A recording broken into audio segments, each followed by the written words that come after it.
Venezuela में 6 रोज कबल यके बाद दीगरे आने वाले शदीद जल्जलों में मरने वालों की तादाद जहां 1700 से बढ़ गई है, वहीं मलबे तले दबे अफराद के जिंदा बचने की उम्मीद भी दम तोड़ने लगी है और हलाक शुदगान की तादाद में बड़े इजाफे का खदशा जाहिर किया जा रहा है। बुध को मुल्क के शुमाली हिस्से में आने वाले इन जल्जलों से दारुल हुकूमत कराकस समेत बड़े इलाकों में इमारतें तबाह हुई, जिनके मलबे तले दबे अफराद की तलाश का अमल जारी है और इतवार के रोज मलबे से 33 अफराद को जिंदा निकाला भी गया। एक बरतानिया के रेस्क्यू एहलकार के मुताबिक ऐसे हालात में मुतासरीन के जिंदा निकलने की मुद्दत 96 घंटे तक समझी जाती है, जो एतवार की शाम खत्म हो गई और अब इमदादी कारकुनों को मौजज़ात की उम्मीद है। तलाश और बचाव के अमल में हिस्सा लेने के लिए गैर मुल्की टीमों की वेनेजुएला आमद का सिलसिला भी जारी है। एक आला सरकारी ओहदेदार ने बताया कि सैकड़ों बैनुल अक़वामी इमदादी कारकुन वेनेजुएला पहुंच चुके हैं, जबकि मजीद की आमद मुतवक्के है। ताहम मलबा उठाने के लिए दरकार मशीनरी की किल्लत एक बड़ा मसला बनकर सामने आई है।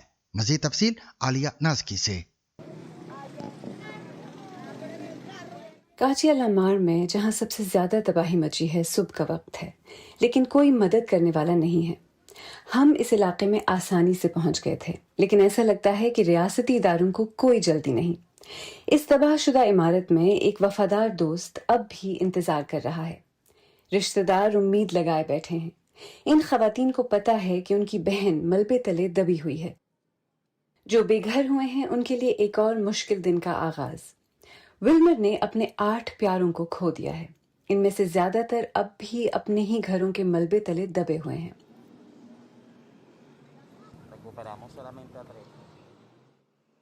अभी तक हम सिर्फ 3 को निकाल सके हैं। सबसे ज़्यादा दुख इस बात का है कि हम इनका एहतमाम से कफन दफन भी नहीं कर सकेंगे जिसके वो हकदार हैं, और इस सब के ऊपर हुकूमत ने सड़कें बंद करने का फ़ैसला किया है, जिससे इमदाद का पहुंचना और भी मुश्किल हो गया है। कल हमने सुबह 6 बजे से शाम 4 बजे तक यहाँ आने की इजाज़त का इंतज़ार किया। बहुत वक्त ज़ाया हुआ। मकामी लोग यहाँ कई दिनों और रातों से इंतजार कर रहे हैं, इस उम्मीद में कि उनके प्यारों की लाशें मिल जाएंगी।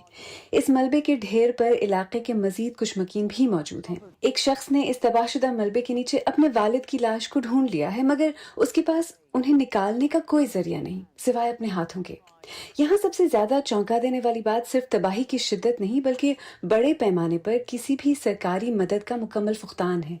रियासत का यहाँ कोई निशान नजर नहीं आता। लोग हमें बताते हैं कि वो अपने प्यारों को खोने के दुख से गुजर चुके हैं और अब उन्हें खुद ही उनकी लाशें निकालने की कोशिश करना पड़ रही है। और इस तमाम तबाही के दरमियान नौमौलूद बच्चे गेल गार्सिया की देखभाल उसकी दादी लेडी जमीन पर बिछे एक गद्दे पर कर रही हैं। उसकी माँ एलियाना ने जलजले के 11 घंटे बाद उसे सड़क पर ही जन्म दिया था। लेडी को अपनी दूसरी बेटी एंजेलिस और उसके 3 बच्चों के बारे में अब तक कोई खबर नहीं मिली, और करीब ही 79 साला इवॉन ने गर्मजोशी से हमारा खैर मकदम किया, जबकि वो खुद सब्र के साथ मदद के आने का इंतजार कर रही हैं। How do you think about what the government has done? आपकी नज़र में जब से ये हादसा हुआ है, हुकूमत किस चीज में कामयाब रही है और किस में नाकाम? देखिए, मैं ऐसी कोई बात नहीं करना चाहती जिसके बाद मुझे मसाइल का सामना करना पड़े। मैं बच गई हूँ और अब भी यहाँ हूँ। ये सब खुदा की मर्जी से हुआ। लेकिन मुझे हैरत जरूर है कि हमारे गवर्नर ने अब तक अपनी शक्ल तक नहीं दिखाई।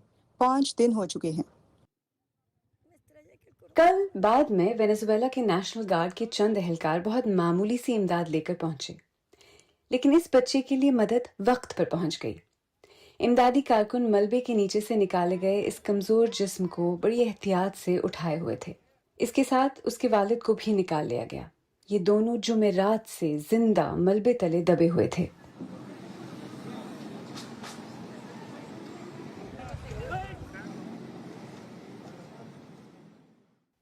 ये मनाज़िर यहाँ मौजूद बेशुमार मायूस खानदानों के लिए उम्मीद की एक किरण है, लेकिन ऐसे मौज़े बहुत कम हैं।